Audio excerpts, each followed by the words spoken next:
Olá, meu nome é Patrícia Santana, eu sou pesquisadora da Tendere, uma empresa de pesquisa de tendências e soluções criativas, que basicamente há 6 anos elabora o estudo de cor do ano da Eucatex Tintas.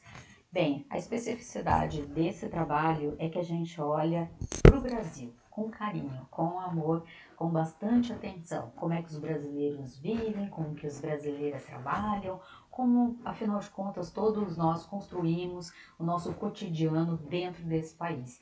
Isso é um cenário bem importante para a gente definir a cor do ano. Mas é óbvio que a gente olha e começa todo o estudo de uma maneira bem mais ampla, com um cenário futuro bem mais global. E a partir desse global a gente vai afunilando para a realidade brasileira. Bem, 2022 é um ano de grande esperança, é um ano onde a pandemia já vai estar bem mais controlada, o momento mais crítico dela já vai ter passado, a gente vai poder justamente circular, né? A gente já está começando a circular, né? Graças às vacinas, então a gente começa a circular pela cidade, o comércio reabre, então a gente tem uma vontade, né, de sair, de encontrar, então a gente vê um outro momento, né? Um momento de muita esperança, aquele monte de projeto que estava engavetado, está saindo dessas gavetas, está começando, né, a ganhar corpo, ganhar vida. Então é um momento também onde provavelmente a gente tenha uma reconstrução, pelo menos um fortalecimento da economia. Isso é bem importante para a gente pensar o quanto as pessoas vão estar esperançosas nesse momento. Ainda nesse âmbito global, é bacana a gente olhar justamente para o Pritzker, que é um grande prêmio, é um prêmio que vai laurear justamente o principal, né, arquiteto, arquiteta daquele ano, ou um escritório, como foi o caso de 2021, desse ano que a gente está, aonde o Lacaton e Vassal justamente ganhou, né, esse Pritzker 2021. O que indica ganhar um Pritzker? Indica, na verdade, um tipo de olhar sobre a arquitetura, sobre a urbanidade, sobre os modos de viver, sobre a maneira de usar o construído, né, o espaço construído, que é bastante referencial para o que a gente está pensando de vida hoje e que desdobra para um futuro imediato. Então, por isso que ele é uma grande dica, né, de como olhar para o futuro, né? Então, que tipo de arquitetura Lacaton e Vassal fazem, né? Eles fazem, na verdade, uma arquitetura muito ligada à sustentabilidade, à ideia de reconstruir e mesmo reaproveitar arquiteturas já prontas, já feitas, né? Então a ideia de você não precisa começar tudo do zero, né? Você faz retrofit, você coloca de novo, né, aquela arquitetura para funcionar, ou então melhora a qualidade daquela arquitetura, né? Vamos dar uma olhadinha em algumas coisas. Por exemplo, em 2016 eles fizeram uma transformação em 530 unidades habitacionais em Bordeaux, que aliás é a cidade deles, é a cidade onde fica esse escritório. E uma das coisas legais que a gente percebe é que é um imenso retrofit, né? É algo de trazer luz para dentro, né? Da casa, do espaço. Aqui vocês estão vendo como é do lado de dentro, né? Muito claro, muito arejado, muito fácil, né? Então essa ideia de uma luz, né, é algo que já está bem forte há alguns anos no Pritzker, né? Então esse ano confirmou ainda mais com esse dado da sustentabilidade, de para que a gente vai colocar tudo no chão, reconstruir, né? Vamos usar coisas que já estão aí, né? Vamos dar novas funções ou melhorar as funções de arquiteturas que já estão postas no mundo, né? Então isso é uma característica muito forte desse escritório e é um escritório bastante referencial. Quando a gente olha principalmente para essa imagem da extrema direita que vocês estão vendo, né, a gente vê ali ao fundo, né, o porto, o pôr do sol, a gente vê a luz, né, e todas as variantes da luz. A luz é um elemento muito importante para a gente pensar 2022. Talvez o mundo nunca tenha prestado tanta atenção na luz a partir justamente dessa experiência que a gente teve com a pandemia. Mas vamos olhar também para a questão geracional, né? A geração Z é uma geração que está transformando completamente o mundo, né? Que entra na luta, que briga, que não tem medo, né? De transformar o mundo. Eles são bem fortes em relação aos seus posicionamentos e eles realmente querem transformar muita coisa. O que muda com esse tipo de posicionamento deles? Muda muito. A maneira como eles consomem é absolutamente consciente. Eles gastam o seu dinheiro, eles investem o seu tempo apenas em coisas que fazem muito sentido para eles e que têm um desdobramento positivo no futuro. Então eles são bastante exigentes com aquilo que eles olham, com aquilo que eles querem, e vale a pena a gente pensar sobre isso, né? Então a diversidade e a inclusão, que são as bandeiras principais dessa geração, são na verdade palavras de ordem a partir de agora, né? Então a gente sabe que as gerações anteriores também tinham preocupações com isso. Baby boomers, né, que eram, por exemplo, eles estão ligados ao movimento hippie, né, ligados a uma série de transformações na arquitetura, inclusive, né? A geração X, a geração Y também, de diferentes maneiras, abordavam sempre essa questão, né, da sustentabilidade, da diversidade, da inclusão, mas agora isso é bastante forte. Então, o mundo agora é cada vez mais diverso, inclusivo, e isso torna esse mundo bem mais complexo, né, nas relações entre as gerações. E isso não é uma coisa de modismo infantil, não, de modismo juvenil. Isso é realmente algo que estabelece um novo tipo de olhar para o mundo. É também uma geração que está o tempo inteiro em frente, né, ao computador. E isso já era comum, né? Eles nasceram digitais, né? Nasceram digitais inclusive assim com celular, né? De smartphone na mão praticamente. Então eles têm uma conexão, uma relação com a luz que é também dessa luz artificial. Então a gente tem essa luz, né, emanando cores para eles, né, muito brilhantes, muito artificiais, que sensibilizam muito essa geração. Então a gente começa a perceber, na arquitetura a gente tem aquela luz natural que entra, aqui a gente tem essa luz artificial que também bate forte, né, e que aparece, né, na cor pigmento pela cidade, né? Então na cor luz a gente tem duas sensibilidades, a natural e a artificial, e na cidade isso vai se reverberar em cores bem gritantes, bem artificiais, né, pintando as paredes das cidades, né? Então isso vai acontecer realmente. Então o que a gente percebe? A gente tem a cor artificial, a cor natural, vindo de luzes, né, que são da sensibilidade das pessoas, principalmente da geração X e da geração Y e da geração Z. Então a gente tem as gerações trabalhando essas sensibilidades, né, com duas abordagens muito distintas, né, como ligar tecnologia e natureza, né, e a gente vê o quanto a cor luz é uma cor muito importante. Então cores brights, né, cores brilhantes, são elementos bastante fundamentais para a gente pensar 2022? Sim, são. E aí a gente entra justamente em como as tendências específicas do Brasil podem ser trabalhadas. Então, quando a gente fez o estudo, a gente notou que alegria, conforto, tranquilidade, amabilidade, a busca por sentimentos bons, positivos, tudo isso foi muito buscado nesse momento de instabilidade. Então as pessoas, elas passaram a meditar, passaram a rezar mais, elas passaram a criar toda uma espiritualidade para si próprias, passaram a fazer terapia, elas passaram a olhar para si próprias. E nesse olhar para si próprio e parar um pouco também todo o ritmo alucinado da vida, a gente percebeu que as pessoas passaram a olhar muito o pôr do sol, né, e o nascer do sol. As pessoas passaram a admirar isso. O mundo era tão corrido, tão enlouquecido, que a gente parou de olhar simplesmente que o sol nascia e que o sol morria, né? E com a pandemia a gente deu uma freada. E nesse frear a gente foi sensibilizado pela natureza de novo, né? É como se os homens se conectassem de novo, a mulher, né, os jovens, as crianças, todos, né, se voltassem a se reconectar com elementos simples, delicados e espetáculos da natureza, como é, né, espetáculos diários, como é justamente o nascer e o morrer do sol.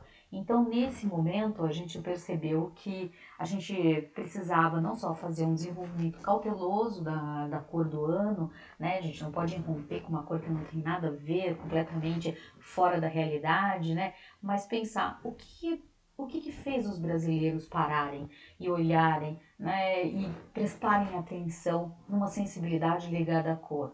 Foi muito ligado ao pôr do sol, foi muito ligado mesmo, né? Teve um dado momento que todo mundo teve o seu Instagram inundado, né? Por pôr do sol, que as pessoas, né, passaram a enxergar e passaram a fotografar, registrar e colocar ali. Então, pelo mundo digital, a gente também percebeu o quanto isso foi importante. E por conta disso, a cor que foi eleita como a cor do ano para a Eucatex Tintas foi creme de papaya, que tem o código 2089E. Essa cor é uma cor que tem todos esses elementos que a gente está conversando aqui com vocês, né? É uma cor absolutamente ligada ao pôr do sol, ela é bem delicada, ela tá ali, né, no finalzinho, né, quando os amarelos começam a morrer e a gente começa a ver o lilás chegando, é nesse momento que esse creme de papaya aparece, né? Então, uma cor bem de nuance, é uma cor bem entre o púrpura ali e o amarelo, uma cor de transformação. É uma cor também que traz muita delicadeza, que traz uma promessa de calor, de acolhimento, de energia, de amorosidade, de delicadeza. Então, também tem uma questão que é ligada ao próprio nome da cor. O nome da cor é muito conectado com o mundo brasileiro, né? Mamão papaya, né? Uma cor muito sofisticada, mas ao mesmo tempo que o brasileiro adora, né? Não é uma cor difícil, é uma cor fácil, né? É uma cor muito desejada, né? Então a gente é uma cor que traz justamente essa força dos desejos que estavam guardados, a esperança por um novo século que realmente agora está nascendo, a gente está entrando no 21 de verdade, né? A gente tem uma cor que estimula afeto, comunicação, enfim, é uma cor que atrai coisas boas, né? Que não fala de perigo, que não fala justamente de algo ruim. Pelo contrário, ela é acolhedora e muito inclusiva. Né? Então, o creme de papai é uma cor otimista que abre o século com uma promessa feliz de afetividade e de diálogo com todos nós. Então, sugestões que a gente pode pensar a partir dessa paleta, porque isso é fundamental, né? A cor, ela não entra sozinha como cor do ano, né? Pelo menos não no Eucatex. A gente sempre mostra grupos de gosto, né? Que são justamente grupos de gosto muito comuns no Brasil. Então, são 4 grandes macro gostos e a gente vai reunir em 4 grandes tendências que são sugestões de paleta para você, tá bom? O primeiro é o ornamento tropical, que é para um grupo que a gente chama de pop tropical. Esse grupo pop tropical, ele é um grupo bem cheio de vontade de colocar muitas referências, muita sobreposição, é um grupo muito exuberante. Então o ornamento tropical traz essa exuberância, né? É o barroco baiano, o barroco mineiro, com muito ouro, muito pernambucano, né? Muito rico, né? E também as próprias frutas tropicais, né? Então o mundo tropical, esse mundo de cores, de pele variadas, né, de formas corporais variadas. E aí, nesse quesito, a gente olha para essa paleta, ela é uma paleta muito ensolarada, né? Ela tem amarelo como ensolarado, ela tem uma erupção que é um laranja, né, bem pronunciado, né, tem o framboesa, que é um pink muito atrevido, campos de morango, um pink um pouco menos atrevido, né, 2 azuis como o cruzeiro oceânico, que é bem delicado, e o ilha de Marajó, super sofisticado, né, o lilás do poetisa, o marrom do cacau, botânica como um verde muito iluminado de amarelo e um branco, falso branco, né, um off-white chamado calcário, que é extremamente requintado, né, e ao mesmo tempo ele é meio rosado, então ele é bastante afetivo. Quando a gente pensa em ornamento tropical, a ideia é justamente trazer esse excesso, trazer muitos elementos, mas são elementos que são muito bem colocados, sofisticados, né? Então eles não são também só o excesso pelo excesso. A gente tem um outro grupo que é um grupo que a gente dá o nome de latino urbano. Esse grupo latino urbano, ele é um grupo bem menos do excesso. Ele é muito antenado nas coisas internacionais que acontecem por aí e ele quer justamente mostrar que ele está alinhado com isso. O urbano campestre, ele nada mais é que um resultado mesmo desse processo de pandemia, onde essas pessoas que são muito urbanas, às vezes deram um tempo desse universo urbano para justamente, né, se reconectar com a natureza. Então não é à toa que a gente vê uma casa de fazenda, mas feita em concreto, né? Então esse tipo de mistura de materiais, madeira, couro, mas para fazer esportes, né? Então esse tipo de prática, esse tipo de mistura é algo bem ligado ao latino urbano. E para essa tendência, a gente dá o nome de urbano campestre, justamente porque une essas duas grandes referências, né? O creme de papaya entra nessa paleta super bem, né? Com cores que são ao mesmo tempo urbanas e delicadas, né? Então a gente tem o curry, a gente tem o vinho tinto, a gente tem o Ilha de Marajó, a gente tem o Força Viking como cores que são mais fortes, mais intensas, mais urbanas, né? E por outro lado, na delicadeza, né, no aconchego, vem o manto de pétalas, o ramo de flores, a recife, noz pistache, luva branca, que é um branco branco, né, e avelã. Então a gente tem cores que são bem mais acolhedoras, né, bem mais ligadas a esse universo campestre. O terceiro grupo é o carioca. Esse grupo carioca, ele é muito antenado também, como o latino urbano, mas ele é bem casual. Então é como se ele tirasse, né, muito das referências, né? Ele dilui, né, tudo que é tendência internacional para algo muito mais fácil, muito mais easy. O nome da tendência para esse grupo é o poder da terra. É justamente uma conexão muito poderosa com a terra, muito forte, né? E o creme de papaya também se encaixa lindamente nessa paleta de cores. Então a gente tem o paisagem de sol, a gente tem o lírio dourado, a gente tem o ramo de flores, o moringa, né, que são cores que se você pega uma ao lado da outra, a gente percebe que a gente está olhando para um pôr do sol praticamente, né, ainda mais com o Vale de Estrelas, né, ou por outro lado, pode estar justamente, né, bem no finalzinho desse pôr do sol, quando a gente junta com amor e amoras, né. Quando a gente fala de poder da terra, a gente também fala, né, de força da terra, de crescimento de plantas, de árvores, né, de gramas, de mato em geral, né, de tudo que é vegetal. E aí a gente tem Vitória Régia e Lagoa de Musgo, né, como verdes muito poderosos, muito intensos, muito vibrantes, que entram nessa cartela, né. O branco, ele vem justamente com um linho, que é um branco bem natural, bem off-white, e o preto vem com nanquim, né? Um preto bem poderoso, bem de marcar justamente, né, a silhueta das coisas.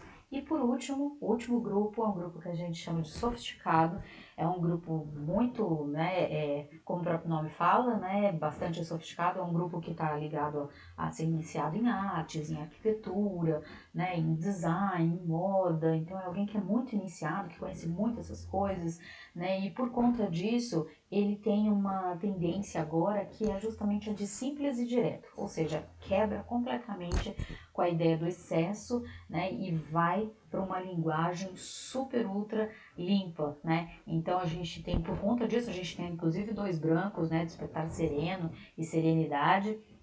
E a gente tem um preto muito poderoso, que é o eclipse. As outras cores são cores absolutamente super sofisticadas, né? Como paisagem de sol, egípcia, violeta de emetila, framboesa, verde água, oliveira e avelã. São cores muito, muito, muito importantes, né? Todos esses marrons, né, que a gente viu aparecer, eles casam muito bem com o creme de papaya. O creme de papaya se encaixa de uma maneira muito delicada nessa tendência de simples e direto.